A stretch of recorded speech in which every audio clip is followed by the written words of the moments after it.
Captain Thren adjusted his viewing screen and watched the stars drift past his trading vessel. The Morning Star had been traveling through this sector for 3 days now, carrying fabric and precious metals from the Velen homeworld to the mining colonies near the edge of civilized space. It was a routine journey, one he had made dozens of times before without incident. The Velen people were known throughout the galaxy as peaceful traders and diplomats. They stood barely 4 feet tall, with thin limbs and large eyes adapted for their dim home star. Their bodies were fragile compared to most spacefaring species, but their minds were sharp and their business practices fair. For 200 years, the Velens had traveled the trade routes safely, protected by galactic law and the general respect most species had for commerce. Counselor Vela sat in the passenger section, reviewing diplomatic documents on her datapad. She had spent 40 years representing the Velen Commonwealth in negotiations with dozens of species. In all that time, she had never faced real danger. Space was vast, but civilization had made it safe through treaties and mutual cooperation. Pirates existed, of course, but they targeted cargo haulers near lawless systems, not diplomatic vessels on established routes. Navigator Pila monitored the sensor array from her station near the bridge. She was young for a Velen, barely 20 standard years old, and this was only her 5th voyage off the homeworld. She found the empty space between stars both beautiful and slightly terrifying. The universe was so much larger than she had imagined when studying navigation at the Academy. The first warning came without any dramatic buildup. Pila's sensor screen began displaying multiple contacts, dropping out of faster-than-light travel. She stared at the readings for 3 full seconds before her training took over. 7 ships had just appeared around the Morning Star in a perfect surrounding pattern. They were close enough that escape was impossible. Captain Thren's voice stayed calm as he called the crew to their stations. "All hands, we have unknown vessels approaching. Prepare for possible inspection." He had dealt with customs patrols before and mining security checkpoints. This was probably just another bureaucratic delay. But when the lead ship appeared on his viewing screen, Thren felt his breathing quicken. The vessel was dark gray with angular plates covering its hull. Weapons ports lined its sides like the teeth of a predator. He recognized the design immediately: Kragath warships. The Kragath Dominion operated on the edges of galactic civilization, raiding and slaving where law enforcement was thin. They were a large species, standing over 7 feet tall with thick muscles and armored skin that evolved on a high-gravity world. Their culture valued strength and conquest, viewing smaller species as resources to be exploited. The Galactic Council had tried diplomatic approaches for decades, but the Kragath simply ignored treaties they found inconvenient. Counselor Vela arrived on the bridge just as the communication screen activated. A Kragath commander appeared, his broad face marked with scars that his species wore as badges of honor.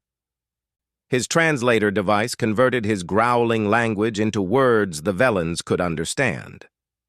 "Velen vessel, you are now property of High Commander Zarketh.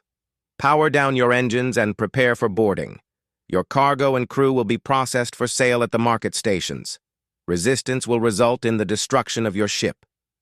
Vela stepped forward, her diplomatic training pushing down the fear that threatened to freeze her thoughts. "Commander Zarketh, I am Counselor Vela of the Velen Commonwealth. We are traveling under galactic trade protections. This route is registered with the Commerce Authority. Any interference with our vessel violates 12 separate treaties." Zarketh made a sound that the translator interpreted as laughter. "Your treaties mean nothing out here, little one. The nearest enforcement station is 4 days away. By then, you will be halfway to the auction blocks. Velen slaves bring good prices. Your species is intelligent enough for complex tasks, but too weak to cause trouble. Very valuable." Vela tried again, offering increased cargo, promising future trade deals, anything to buy time. But she knew the words were meaningless even as she spoke them. The Kragath had no reason to negotiate. They had overwhelming force and no fear of consequences in this remote sector. Captain Thren watched his tactical display with growing despair. 7 Kragath warships surrounded his single unarmed trading vessel. Each enemy ship was 3 times the size of the Morning Star and carried enough weapons to reduce his ship to debris in seconds. There was no escape and no hope of fighting back. Navigator Pila's hands moved across her console with desperate speed. If she could not save the ship, at least she could send a warning. She activated the emergency distress beacon, broadcasting on all standard frequencies. The message included their position, the Kragath threat, and a plea for any nearby vessels to respond. For 30 seconds, nothing happened. The distress call traveled through space at the speed of light, spreading outward in an expanding sphere. Pila knew it was probably futile. This sector was empty of military patrols, and civilian ships would never risk confronting Kragath warships to rescue strangers. Then her console chimed with an incoming response. Pila stared at the message in confusion before reading it aloud. "This is the United Nations Ship Valiant, 3rd Fleet. We have received your distress call and are responding. Estimated arrival in 20 minutes. Hold your position." Captain Thren and Counselor Vela exchanged glances. United Nations. Humans. They had heard of the species, of course. Humanity had achieved faster-than-light travel only 50 years ago and controlled a small cluster of systems near what the galaxy considered the rough frontier of explored space. The galactic community viewed them as primitive newcomers, aggressive by nature, but lacking the technology or numbers to be significant players in galactic affairs. Zarketh had clearly intercepted the transmission as well. His image reappeared on the communication screen, and this time his expression showed amusement rather than impatience. "Humans. I have heard of them. Strong bodies, useful for heavy labor. Bring high prices at certain markets. It seems my haul today will be even more profitable than expected." He turned to address someone off-screen, his words still picked up by the translator. "One human vessel responding to a distress call, probably a small patrol craft. We will disable it, take the crew, and add them to our cargo. The humans have no reputation for fleet combat. This will be easy profit." Counselor Vela felt a weight settle in her chest. The humans were trying to help, but they were sailing into a trap. 1 ship against 7 Kragath warships. The humans would be captured or killed, and their attempt at rescue would accomplish nothing except adding more victims to Zarketh's collection. She returned to the communication console and tried to send a message to the human vessel, warning them away, explaining that the situation was hopeless. But Zarketh had already blocked outgoing transmissions. The Kragath commander wanted the humans to arrive unsuspecting. The 5-minute deadline Zarketh had originally given passed. The Kragath warships maintained their positions around the Morning Star, but did not open fire. They were waiting now, preparing to spring their ambush on the approaching human vessel. Navigator Pila kept her eyes on the sensor display, watching the countdown. 20 minutes had seemed like no time at all when the humans first responded. Now each minute crawled past like an hour. She tried to imagine what kind of ship was coming. Probably a small escort vessel, she thought. Maybe a diplomatic courier that happened to be nearby. Nothing that could stand against 7 warships. Captain Thren gathered his crew and explained the situation. They would cooperate with the Kragath boarding parties to avoid anyone being hurt. Once they reached the slave markets, perhaps they could get a message to Velan authorities. It might take months or even years, but eventually someone would negotiate. The lead human destroyer moved forward from the formation.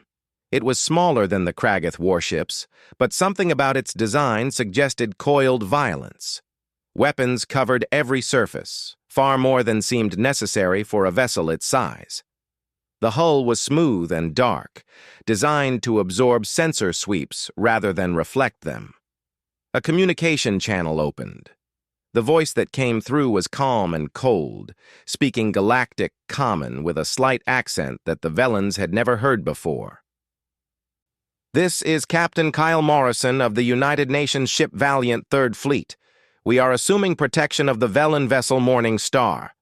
Kragath vessels, you have 30 seconds to withdraw from this sector or you will be destroyed. There will be no second warning. Counselor Vela had witnessed countless negotiations in her career. She understood the art of diplomatic language, the careful balance of threat and compromise that kept galactic civilization functioning.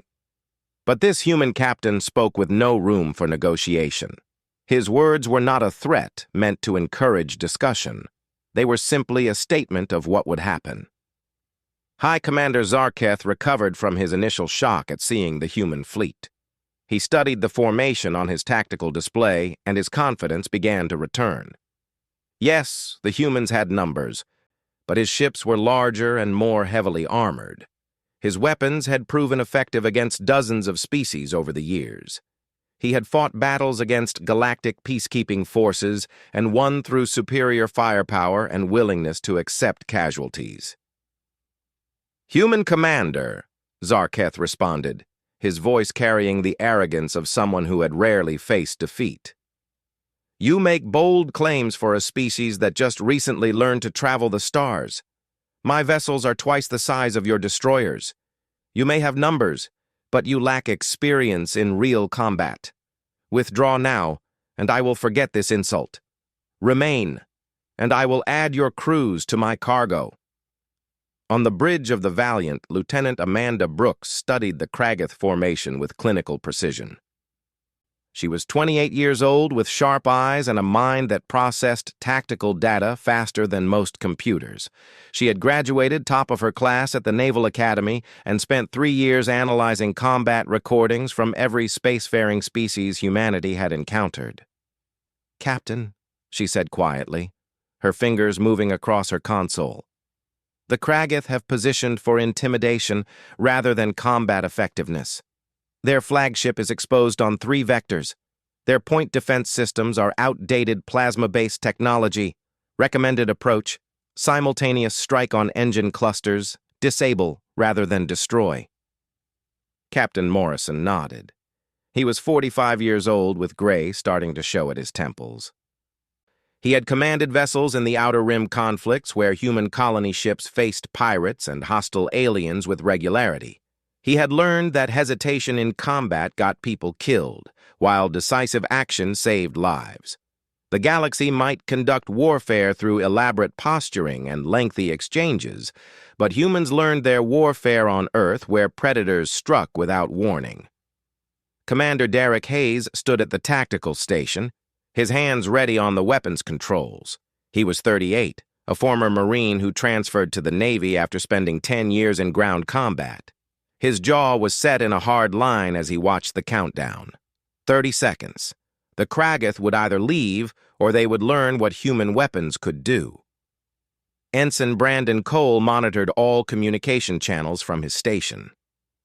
At 23, he was the youngest member of the bridge crew, but his ears were sharp and his language processing skills exceptional.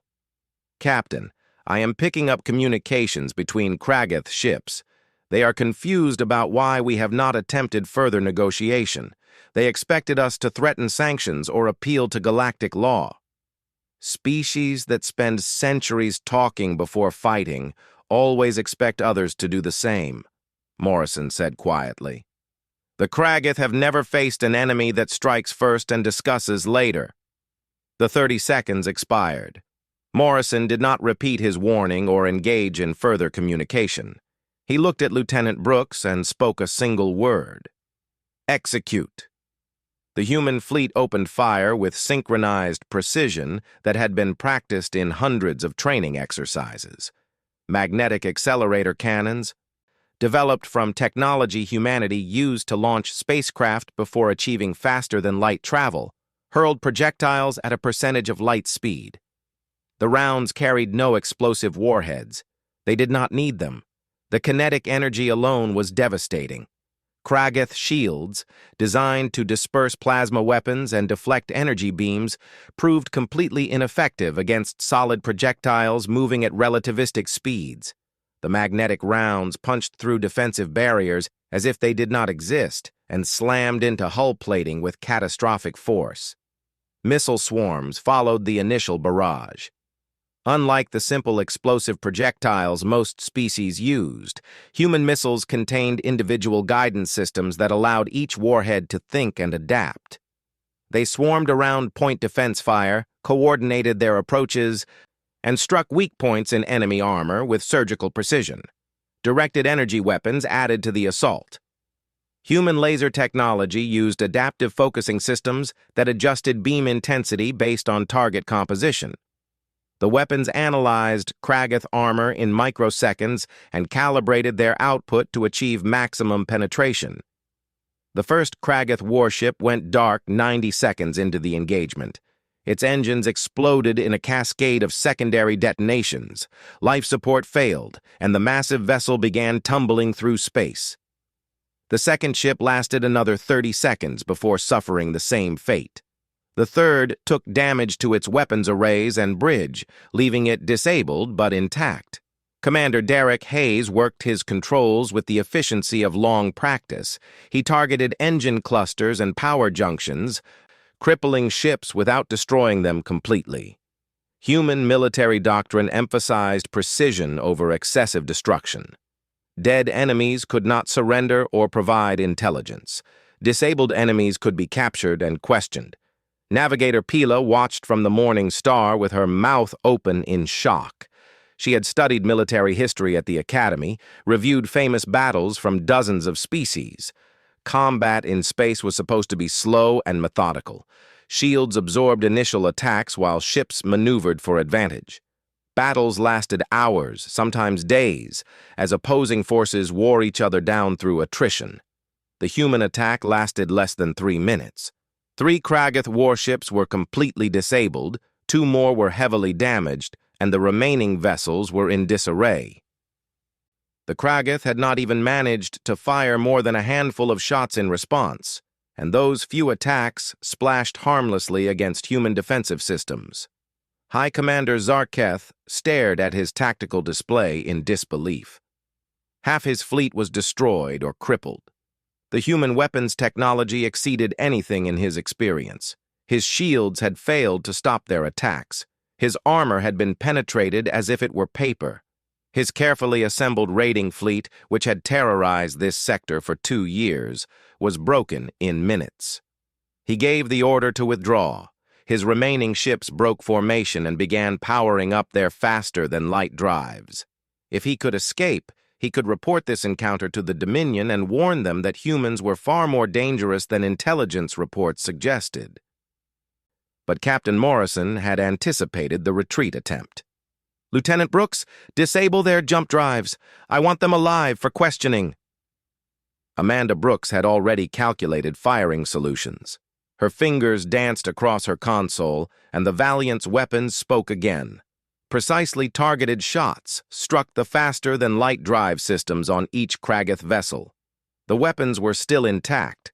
The ships could still maneuver on conventional engines, but they could not escape into faster-than-light travel. They were trapped. Counselor Vela felt her legs give out, and she sat down heavily in her chair. She had witnessed something that should not be possible. A species that had been traveling the stars for only 50 years had just destroyed a Kragath raiding fleet with casual efficiency. The humans had not shown anger or battle fury. They simply attacked with the same calm professionalism that Velans used for commercial transactions. Captain Thren stood beside her, equally stunned. "Did you see how fast they moved? The coordination between ships? That takes decades of training to achieve. How did they develop such tactics in such a short time?" Vela shook her head slowly. She had no answers. Everything she knew about galactic civilization suggested that new spacefaring species should be awkward and inexperienced in their early centuries of expansion. They should make mistakes, suffer defeats, and gradually learn the art of space combat through painful experience. But humans fought as if they had been doing it for thousands of years. Their weapons were frighteningly effective. Their tactics were brutal in their efficiency. And most disturbing of all, They showed no hesitation or doubt. They identified an enemy, eliminated that enemy, and moved on as if large-scale combat was just a Commander Derek Hayes led the Marine boarding teams with practiced efficiency. His armored suit was lighter than what most species used for combat operations, but human materials technology allowed protection without the bulk. He moved through the damaged Kragath vessel with his weapon ready, scanning for threats, while simultaneously searching for survivors. The Kragath warriors they encountered were confused and injured. These beings stood over 7 feet tall with thick armored skin, but the human weapons had torn through their ship's structure and left many of them wounded. Derek's team secured each compartment quickly, disarming the Kragath and directing them toward evacuation points. The Marines showed no fear, despite being physically smaller than their captives. They moved with confidence that came from knowing they were the most dangerous beings in any room. Back on the Morning Star, Captain Morrison established a communication channel with the Velen vessel. His voice, which had been cold and hard during combat, now carried warmth and genuine concern. "Captain Thren, this is Captain Morrison. The Kragath threat has been neutralized. Is your crew safe? Did your vessel sustain any damage during the standoff?" Captain Thren took a moment to find his voice. "We are unharmed, Captain Morrison. The Kragath did not have time to fire on us before your fleet arrived. I must express my gratitude for your intervention. We had no hope of escape or defense." "No thanks are necessary," Morrison replied. "We received a distress call and responded. That is what any decent civilization should do. I am sending an engineering team to inspect your ship and ensure all systems are functioning properly. If repairs are needed, my crew will handle them at no cost to you." Counselor Vela stepped forward to the communication console. "Captain Morrison, I am Counselor Vela of the Velen Commonwealth. Your assistance has saved our lives, but I must ask why a human fleet of such size was in this sector. Our intelligence suggested that human vessels rarely patrol this far from your territory." There was a pause before Morrison answered, and Vela thought she detected slight amusement in his voice. "The Third Fleet was conducting training exercises 3 systems away when we received your distress signal. We maintain ready response capability throughout this region. Your government may not be aware, but humanity has been expanding our patrol routes over the past year." Training exercises. They had brought what looked like a full invasion force to conduct training exercises. Vela felt another piece of her understanding of the galaxy shift and crack. The established species carefully manage their military assets, keeping fleets near home systems and critical trade routes. The idea of deploying such firepower simply for practice suggested resources and military capacity that did not match what the galactic community believed about humanity. 20 minutes later, Chief Engineer Lisa Grant boarded the Morning Star with a team of 3 technicians. She was 41 years old, with strong hands and a practical manner that came from 15 years maintaining warships under combat conditions. She wore a simple pressure jacket rather than a full environmental suit, comfortable in conditions that would exhaust most species. Navigator Pila met the human engineering team at the airlock. She stared at Lisa with open fascination. The human woman stood 5 feet 6 inches tall, which made her a giant by Velen standards. But it was not just her height that impressed Pila. Lisa moved through the Morning Star's corridors with easy confidence, despite the gravity being set 20% higher than Earth standard. She did not seem affected by the weight that would quickly tire most species. "Your ship's engine core is this way," Pila said, leading them deeper into the vessel. "We did not sustain direct damage, but our systems registered some fluctuations when the Kragath vessels powered up their weapons. Captain Thren wants to ensure everything is functioning before we continue our journey." Lisa pulled out tools that looked heavy and industrial compared to the delicate instruments Velens used for repairs. She began scanning the engine systems with practiced efficiency, occasionally making small adjustments or tightening connections that had loosened from the stress of the situation. "Your engine design is solid," Lisa commented as she worked. "A bit fragile for my taste, but elegant. Velen engineering favors efficiency over durability. Makes sense for a species that operates mostly in safe space. Pila watched the human engineer work, noting how Lisa handled components that would require 2 Velens to lift. Forgive my curiosity, but your strength is remarkable. Is it common among humans to be so physically capable? Lisa glanced at the young Velen and smiled. I suppose, compared to your people, we must seem strong. But honestly, I am pretty average for a human female. The Marines you saw boarding the Kragath ships, those guys are the really strong ones. They train for combat operations, so they are built for it. The casual way Lisa dismissed her own capabilities as average disturbed Pila more than boasts would have. This human considered herself ordinary, yet she moved through conditions that would challenge most species without any apparent effort. Ensign Brandon Cole accompanied the engineering team, ostensibly to handle communications, but mostly because Captain Morrison thought having a friendly presence would help the Velens feel more comfortable. Brandon was young and naturally talkative, which made him good at first contact situations. This is my first time working with Velens, Brandon said as he helped Pila monitor the engine diagnostics. Your species has a reputation for fair dealing and honest trade. That is rare in the galaxy, from what I have learned. Pila appreciated the compliment, but found herself more interested in understanding these humans who had just demonstrated such frightening military capability. May I ask you questions about humanity? We know very little about your people. The Galactic database lists Earth as a death world, but I do not understand what that classification means. Brandon looked surprised by the question. Death world? I guess that is technically true.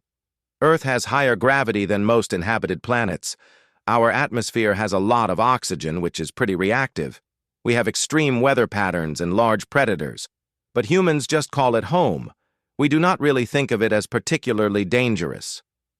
But the classification suggests that most species could not survive on your world without significant environmental protection, Pila pressed.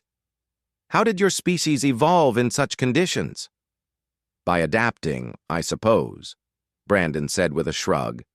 Humans evolved alongside predators that hunted us. We learned to hunt them back. We developed endurance running to chase prey over long distances. We learned to use tools because we did not have natural weapons like claws or armor. I guess when you grow up on a planet where everything is trying to eat you, you either adapt or go extinct. The simple way Brandon described what sounded like nightmare conditions made Pila reassess everything she thought she knew about human history. These beings evolved in an environment of constant danger, where weakness meant death and strength meant survival. No wonder their approach to combat was so ruthlessly efficient. They had been practicing warfare for their entire evolutionary history. Counselor Vela arrived in the engine room, drawn by the sound of conversation. She wanted to observe these humans up close and try to understand what kind of species had just reshaped her view of galactic power dynamics. Counselor, Lisa said, noticing the older Velen's arrival. Your ship is in good condition. No damage from the incident. However, I noticed your power distribution system could be more efficient. If you would like, I could upgrade a few components.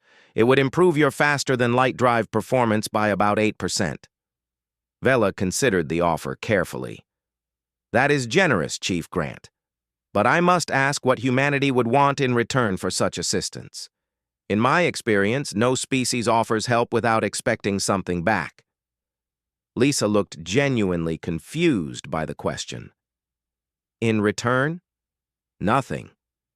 You sent a distress call and we responded. Making sure you can continue your journey safely is just part of the job. Besides, the upgrades are minor. Would take maybe an hour to install.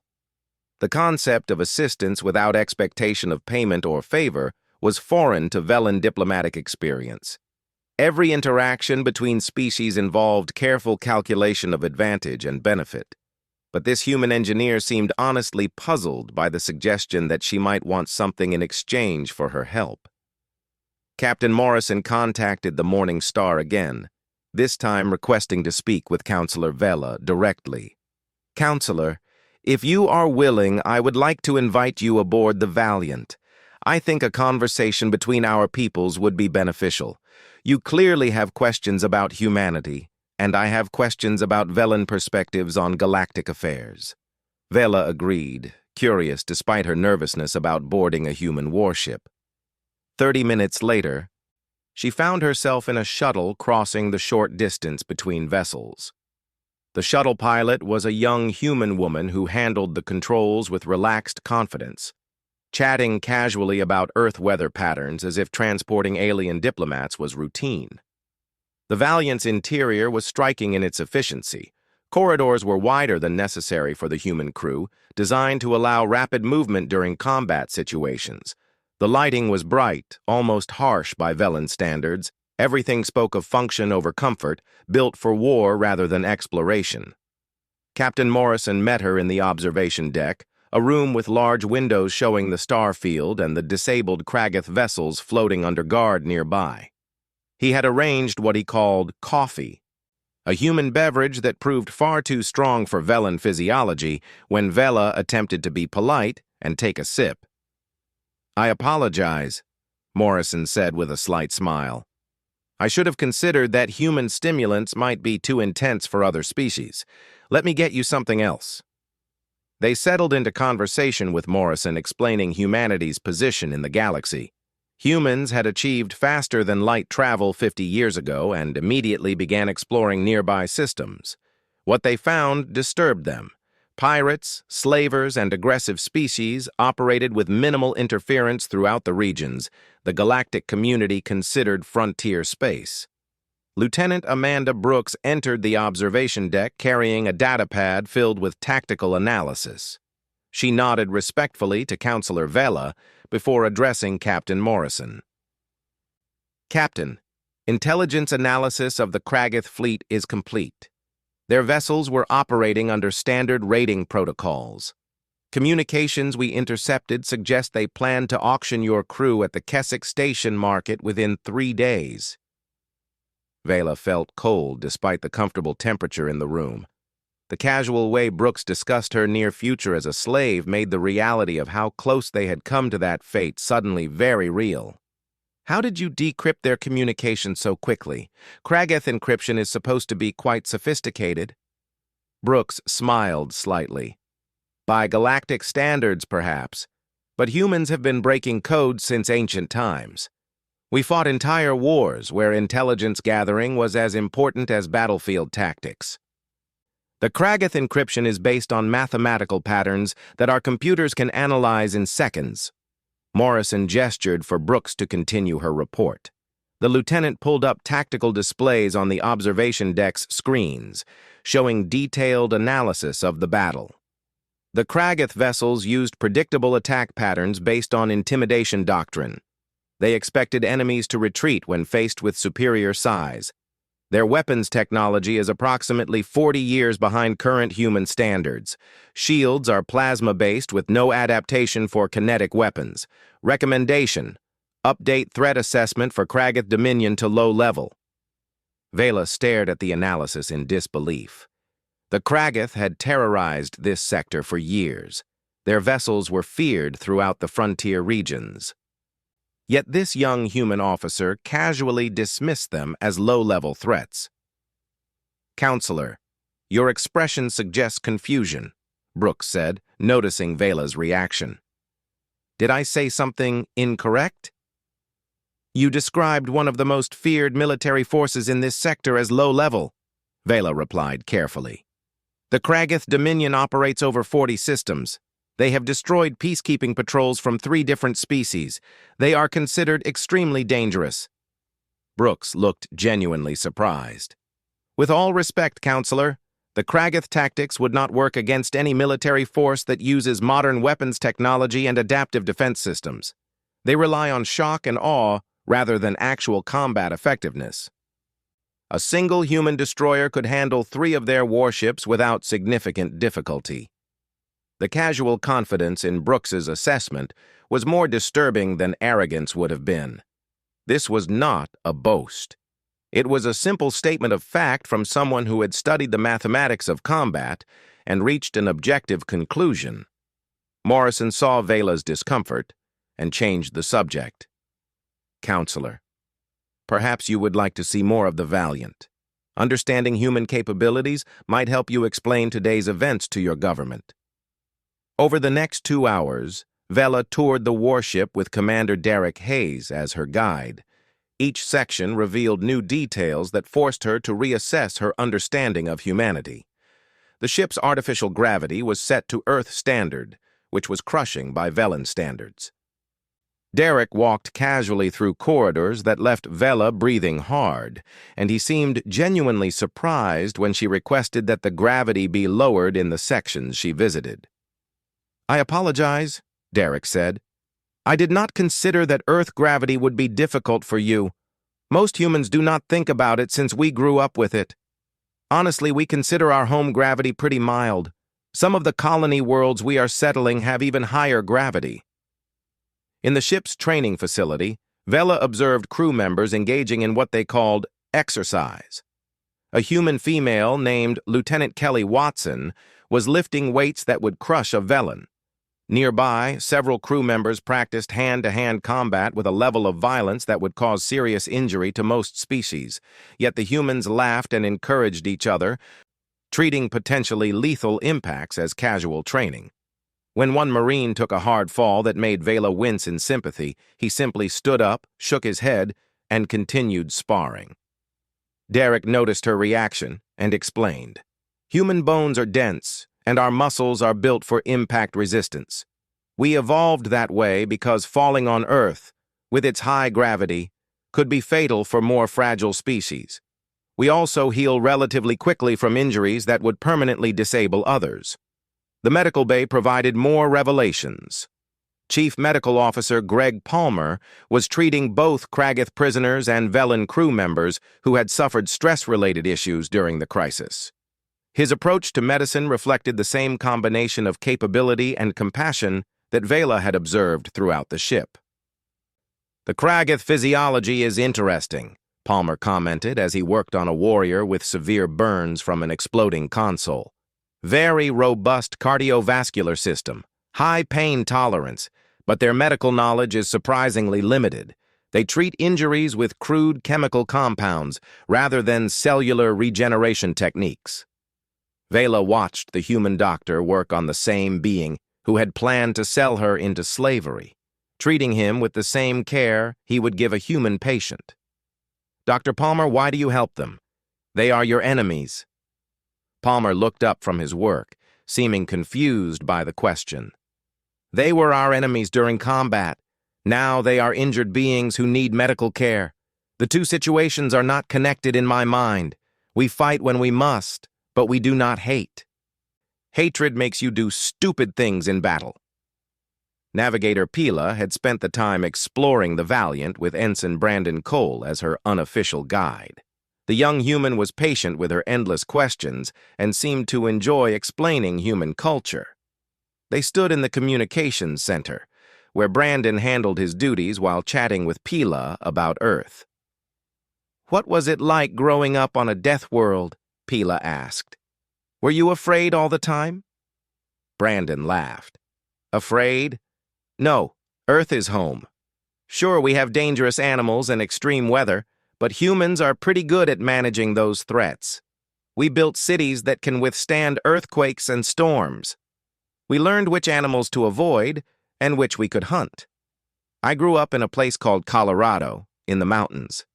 Beautiful area. Cold in winter, but humans like challenges." Pila tried to imagine growing up in an environment where simple survival required constant vigilance. "Did you ever encounter dangerous predators?" "Once when I was hiking, I saw a bear. Big animal, probably weighed 500 pounds. I made noise and backed away slowly. It left me alone. Most predators on Earth do not attack humans unless they are surprised or protecting their young. We learned to coexist with them." The casual way Brandon described encountering a creature that could kill him with a single blow left Pila speechless. Velans lived in carefully controlled environments where danger was engineered away. The idea of sharing a planet with deadly predators and treating it as normal was beyond her experience. Back in the observation deck, Counselor Vela shared her observations with Captain Morrison. Your crew treats warfare as just another aspect of their duties. They show no fear of combat and no hatred toward enemies. How is this possible? Morrison considered the question carefully. Humans spent our entire history fighting wars, Counselor. Sometimes for good reasons, sometimes for terrible ones. We learned that soldiers who fight from hatred make mistakes and commit atrocities. Professional warriors fight because it is necessary, not because they enjoy it. We train our people to be effective in combat while maintaining their humanity. But the transition from peaceful interaction to lethal violence happens so quickly with humans, Vela said. One moment you were speaking calmly to the Kragath. The next you were destroying their fleet. There was no escalation, no warning period. Warning them would have given them time to harm you or escape, Morrison replied. When violence is necessary, hesitation only increases casualties. We gave them 30 seconds to withdraw. They chose to stay. At that point, further discussion was pointless. Lieutenant Amanda Brooks returned with another update. Captain, we are receiving encrypted communications from Kragath Dominion space. They are aware of the fleet engagement and appear to be mobilizing a response force. Intelligence suggests they are preparing for possible larger conflict. Morrison showed no concern at this news. Expected reaction. Lieutenant, transmit our combat recordings to Kragath Central Command. Make sure they understand what happened here. Include footage of their vessels being disabled.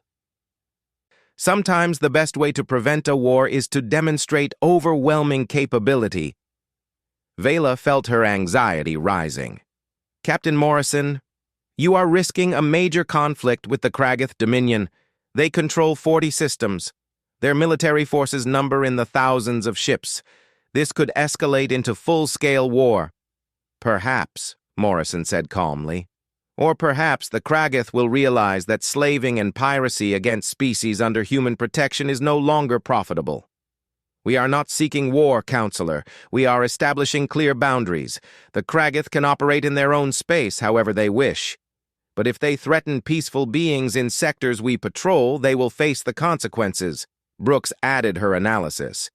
Based on Kragath military doctrine and the intelligence we gathered from captured vessels, I estimate a 78% probability that they will test human rezo as the Morning Star prepared for departure. Captain Morrison requested one final meeting with Counselor Vela. They met again in the observation deck where the disabled Kragath vessels remained visible, now under guard by human frigates. Kragath prisoners had been transferred to secure holding areas where they awaited transport to galactic authorities. Counselor, Morrison began, I want to be clear about humanity's intentions going forward. Today was not an isolated incident. Earth's government has established what we call the Protection Initiative. We are dedicating fleet resources to responding to distress calls in our operational sphere. Our goal is to make slavery and piracy unprofitable through consistent enforcement. Vela chose her words carefully.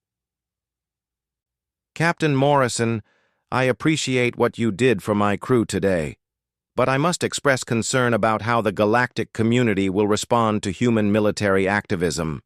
Many species will view your actions as destabilizing. The established diplomatic frameworks rely on consensus and patience. Morrison nodded, showing he understood her concerns. Those frameworks work well for species that share common values about avoiding conflict. But they fail when dealing with predators like the Kragath, who see peaceful species as prey. Humanity learned hard lessons about what happens when good beings refuse to confront evil. We will work within galactic frameworks where those frameworks function effectively. But we will not allow procedural delays to result in preventable harm. You are essentially declaring that humanity will act as enforcers throughout this region, Vela said. That is a role usually reserved for galactic peacekeeping forces with proper authority and oversight. Then perhaps the galactic community should empower those peacekeeping forces to actually respond to threats, Morrison replied. His tone remained respectful but firm. Your distress call reached the nearest peacekeeping station. They informed us they would arrive in 4 days. 4 days. You would have been sold into slavery long before official help arrived. That system is broken, Counselor. We are not trying to replace it. We are filling gaps that should not exist. Lieutenant Amanda Brooks joined them with an intelligence update that added new urgency to the conversation. Captain, we are detecting encrypted communications that suggest Kragath Dominion is indeed preparing a response. Multiple fleet elements are moving toward the border regions. Intelligence estimates between 20 and 30 warships mobilizing. Rather than concern, Morrison showed professional interest. Defensive or offensive posture? Defensive initially, Brooks replied. They are reinforcing their raiding bases and pulling back from frontier operations, but communications suggest they are considering a demonstration strike against human interests to test our resolve. Morrison turned back to Vela. You see, Counselor, the Kragath understand force. They are retreating from areas they can no longer safely operate while considering whether they can intimidate us into backing down. If we show weakness now, they will return to their slaving operations. If we demonstrate consistent strength, they will adapt to the new reality. Ensign Brandon Cole arrived with Navigator Pila, who had requested to speak with the human leadership. The young Velan seemed nervous but determined. Captain Morrison, Counselor Vela, I have a request. I would like permission to remain with the human fleet for a time as an observer. I want to learn more about your people and your culture. Perhaps I could serve as a liaison between our species. Morrison looked surprised, but pleased by the request. I would welcome that, Navigator Pila. Humanity benefits from outside perspectives, and we have no desire to remain mysterious to our galactic neighbors. If Counselor Vela and Captain Thren approve, you would be welcome aboard the Valiant. Vela considered the idea carefully. Having a Velan witness to human operations could provide valuable intelligence for her government. But she also recognized that Pila was young and might be influenced by the human's perspective. After a moment, she nodded. I believe it would be beneficial for both our peoples. I will recommend approval to Captain Thren. Chief Engineer Lisa Grant entered the observation deck, her timing suggesting she had been waiting for the right moment. Captain, I have a proposal regarding Velan engineering. During repairs on the Morning Star, I noticed several design limitations that are common throughout civilian vessels in this region. With permission, I would like to share some human engineering principles with Velan designers. Nothing classified, just basic concepts about redundancy and damage resistance. Morrison approved immediately. Good idea, Chief. Coordinate with Counselor Vela on the proper channels for that information exchange. Vela felt another piece of her worldview shifting. Most species who possessed advanced technology guarded their knowledge carefully, viewing it as a competitive advantage. But humans seemed willing to share their improvements freely. The approach made sense from their perspective. Stronger allies and more resilient civilian vessels meant fewer beings who needed rescuing. Commander Derek Hayes arrived with the final disposition of Kragath prisoners. Captain, all enemy personnel have been secured and treated for injuries. We have documented evidence of their intended crimes along with intelligence gathered from their ship computers, ready for transfer to galactic judicial authorities whenever you give the order. Transfer them tomorrow, Morrison said. Make sure the evidence package is thorough. I want the galactic courts to have everything they need to prosecute these individuals properly. Vela found herself impressed once again by human attention to legal process. They fought with overwhelming force but still respected judicial procedures. They could have simply executed the Kragath or abandoned them, but instead they carefully documented crimes and prepared evidence for trial. As their meeting drew to a close, Captain Morrison walked Vela to the shuttle that would return her to the Morning Star. Counselor, I know today has challenged your understanding of how galactic civilization should function. I am not asking you to abandon your values or your belief in diplomatic solutions.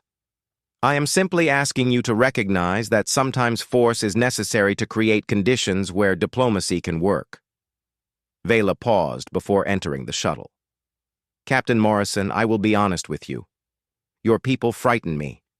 Your capacity for violence is beyond anything I have experienced. But I also recognize that you use that capacity to save my crew. I will report what I witnessed to my government.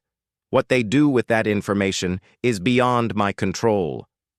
That is all I can ask, Morrison said. Safe travels, Counselor. If you encounter any more trouble in this region, do not hesitate to call. Human ships will respond. The Morning Star departed 2 hours later, its crew still processing everything they had witnessed. Captain Thren stood on his bridge, watching the human fleet remain in position around the disabled Kragath vessels. Navigator Pila had chosen to stay aboard the Valiant, her belongings already transferred, and her assignment as cultural liaison officially recognized. Counselor Vela spent the journey back to Velen's space, composing her report. She struggled to find words that would convey the reality of humanity without causing panic among her people. The galaxy had unknowingly allowed apex predators to join galactic civilization, beings who viewed extreme violence as a reasonable tool while simultaneously offering protection to those they considered vulnerable. Her report detailed the battle, the human capabilities, and the philosophical divide between human direct action and galactic diplomatic tradition.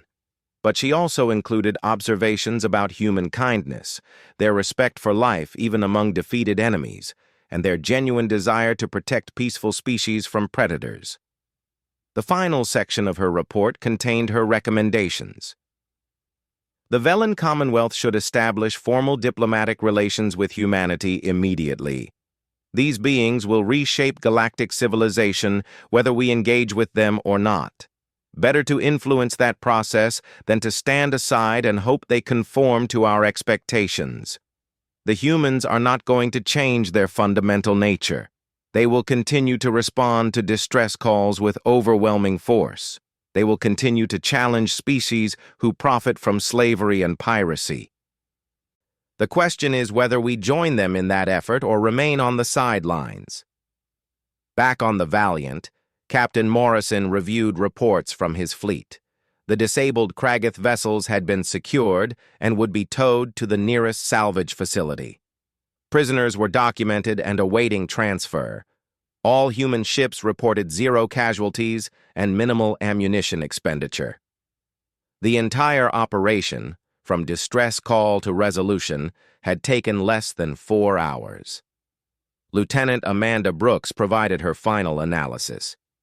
Captain, intelligence suggests our combat recordings have been widely circulated among Kragath Command. Their mobilization is slowing. Revised probability of direct retaliation now down to 42%. They appear to be reassessing human capabilities. Good, Morrison said. Wars are expensive and destructive. If we can avoid one through clear demonstration of capability, everyone benefits. Ensign Brandon Cole reported multiple new distress calls from various sectors. 3 merchant vessels requesting assistance with engine failures. 1 colony reporting suspicious vessels in their system. 2 exploration ships lost and requesting navigation aid. Morrison reviewed each call and began deploying fleet elements to respond. Navigator Pila observed from her new station on the bridge, watching how efficiently the humans managed multiple operations simultaneously. She had thought military forces existed primarily to fight wars, but the human fleet seemed equally prepared to conduct rescues, provide engineering assistance, and maintain presence across vast regions of space. Ensign Cole, Pila asked, does the human fleet always respond to every distress call? Brandon looked up from his console. Whenever we are able to, yes. That is part of our mission. Space is dangerous, and no being should face those dangers alone if help is available. The simple statement of principle captured something fundamental about human nature that Pila was beginning to understand. These beings evolved in an environment of constant threat, and their response was not to hide or retreat, but to band together and protect each other. Now they were extending that protective instinct to species they had just met. 3 days later, the Morning Star arrived at a Velan trade station where Councillor Vela's report was transmitted to the Commonwealth government. The reaction was immediate and divided. Some officials viewed human military activism as dangerous interference in galactic affairs. Others recognized that humanity had demonstrated capabilities that could reshape the balance of power throughout explored space. Emergency sessions were called. Ambassadors contacted Earth's diplomatic corps. Intelligence agencies scrambled to gather more information about human military forces. The debate would continue for months, but certain facts were undeniable. Humanity commanded fleet resources that rivaled the largest galactic powers. Their weapons technology exceeded current defensive capabilities, and they had declared their intention to protect peaceful species from aggression regardless of diplomatic complications. Back in the sector where the battle had occurred, the Valiant continued its patrol. Captain Morrison stood on his bridge, reviewing the next set of distress calls. A mining operation needed medical evacuation. A research station requested assistance with equipment failure. An independent freighter reported possible pirate activity nearby. All ships, new orders, Morrison transmitted to his fleet. Deploy by division to respond to the following situations. Remember, we represent humanity out here, professional, effective, and always ready to help those in need. The human fleet split into smaller task forces, each heading to assist beings who had sent calls for help into the void of space. Some of those beings knew they were calling humans. Others had no idea what kind of ship would respond, but they would all learn the same lesson that Councillor Vela learned. When you send a distress call in human-patrolled space, the Deathworlders will answer. They will arrive with overwhelming force. They will eliminate threats with terrifying efficiency. And then they will make sure you get home safely, offering repairs and assistance without expectation of payment or favor. The galaxy was learning what it meant that Earth had joined the interstellar community. The species that evolved on a world where survival required constant vigilance had brought those same protective instincts to the stars. They did not ask permission to defend the vulnerable. They simply did it because, in their view, that was what any decent civilization should do. Far away on Earth, military planners reviewed the engagement reports from the Valiant. They noted the effectiveness of human weapons against Kragath shields. They analyzed the tactical decisions that allowed total victory with 0 casualties. They updated their threat assessments and deployment strategies. But they also noted something else in the reports. Multiple species were now requesting information about human diplomatic initiatives. Trade discussions were increasing. Several governments had expressed interest in mutual defense agreements. The Protection Initiative was achieving its goal not through conquest or intimidation, but through consistent demonstration that humanity would defend those who could not defend themselves. Admiral Patricia Clark, commander of Earth's Third Fleet, read Morrison's report with satisfaction. She added her own notes before forwarding it up the chain of command. Today's engagement demonstrates the validity of the Protection Initiative doctrine. Clear capability combined with restraint and genuine concern for civilian welfare creates trust faster than years of diplomatic negotiations. Recommend expanding patrol routes and increasing fleet presence in frontier regions. The galaxy is watching. We need to show them who humanity really is. The report concluded with a simple observation that would be quoted in military academies for generations. We did not come to the stars to conquer. We came to explore and grow. But we brought our weapons because we learned long ago that peace is only possible when those who would disrupt it understand the cost. Today, the Kragath learned that cost. Tomorrow, others will learn that humanity keeps its promises. We will answer every distress call. We will protect those who cannot protect themselves. And we will do it not because we seek glory or profit, but because it is the right thing to do. On the bridge of the Valiant, Captain Kyle Morrison looked out at the stars and allowed himself a small smile. Humanity had joined galactic civilization less than a century ago. They were still learning, still adapting, still figuring out their place among the stars. But one thing was already clear. The Deathworlders had arrived, and the galaxy would never be the same. Solve with a limited strike. Recommend positioning additional fleet assets in this region. Morrison nodded. Already arranged. The Fifth Fleet is moving into position. If the Kragith want to test us, we will be ready. The casual way these humans discussed potential war with a major power disturbed Vela deeply. They were not scared or uncertain. They had already war-gamed the scenarios and developed responses. Human military planning assumed conflict was always possible, and preparation was continuous. Chief Engineer Lisa Grant arrived with her final report on the Morning Star.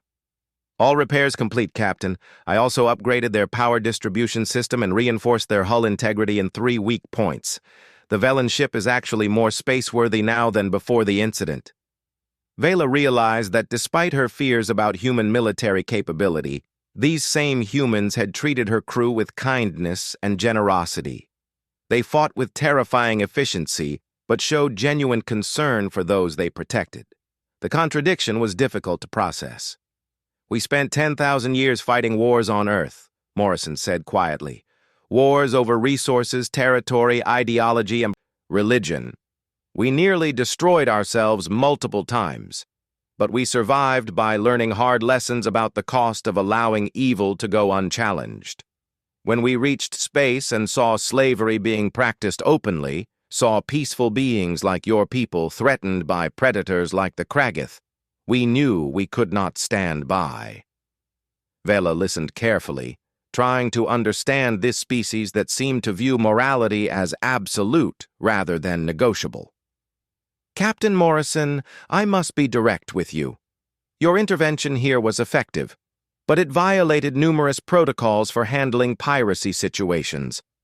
The galactic community has established procedures for these matters: economic sanctions, diplomatic pressure, peacekeeping forces that respond through official channels. Morrison nodded slowly. I understand those procedures exist, but they did not help you today. The Kragith had you surrounded and were preparing to sell your crew into slavery. If we had followed proper channels and requested permission to intervene, you would have been gone long before any official response arrived. The simple truth of his words left Vela without an immediate answer. He was right. The careful diplomatic systems that governed galactic civilization had no answer for immediate violent threats. Those systems assumed everyone valued stability enough to avoid direct conflict. The Kragith clearly did not share that value. Another routine task. On the bridge of the Valiant, Captain Morrison opened a fleet-wide channel. All ships, begin rescue operations. I want every Kragith crew member off those disabled vessels before life support fails. Medical teams prepare to receive casualties. Marine detachments, prepare for boarding actions. Ensign Brandon Cole looked up from his console in confusion. Captain, we are rescuing the Kragith. They were attempting to enslave the Velens. Morrison glanced at the young officer. They were, and now they are defeated enemies on disabled ships with failing life support. We do not leave sentient beings to die in space, regardless of what they intended to do. That is not who we are. Commander Derek Hayes was already organizing the rescue mission, his voice carrying to 3 ships that would provide boarding parties. The contradiction between the ruthless efficiency of the attack and the immediate concern for enemy survivors did not seem to register with any of the human crew. For them, these were simply 2 parts of the same whole. Fight with overwhelming force. Show mercy to the defeated. Both actions were equally natural to human thinking. The human Marines began boarding the disabled Kragath vessels within minutes, for their release. It was a thin hope, but it was all they had. The minutes ticked down. 15. 10. 5. The Kragath ships powered up their weapons, ready to disable the human vessel the moment it arrived. Zarketh appeared confident and relaxed, already counting his profits from this unexpected windfall. Then Pila's sensor board erupted with warnings. She stared at the display, certain there must be an error in the readings. The numbers could not possibly be correct. She checked the calibration, ran a diagnostic, but the sensors insisted they were functioning properly. "Captain," Pila said, her voice shaking, "the humans are arriving, but it is not one ship." On the main viewing screen, space began to tear open with multiple faster-than-light ruptures. Counselor Vela watched in stunned silence as vessels started appearing around the morning star. Not one ship, not two, a fleet. 12 heavy destroyers emerged first, their hulls dark and angular. Then 8 frigates took positions around them. 4 massive carriers followed, and finally 2 dreadnoughts appeared, each one larger than 3 Kragath warships combined. The human fleet materialized in perfect formation, surrounding both the Morning Star and the Kragath vessels in a sphere of overwhelming force. High Commander Zarketh's expression changed from amusement to shock. His intelligence reports had never mentioned that humans could field such numbers. Whatever species he thought he was dealing with, this was something entirely different.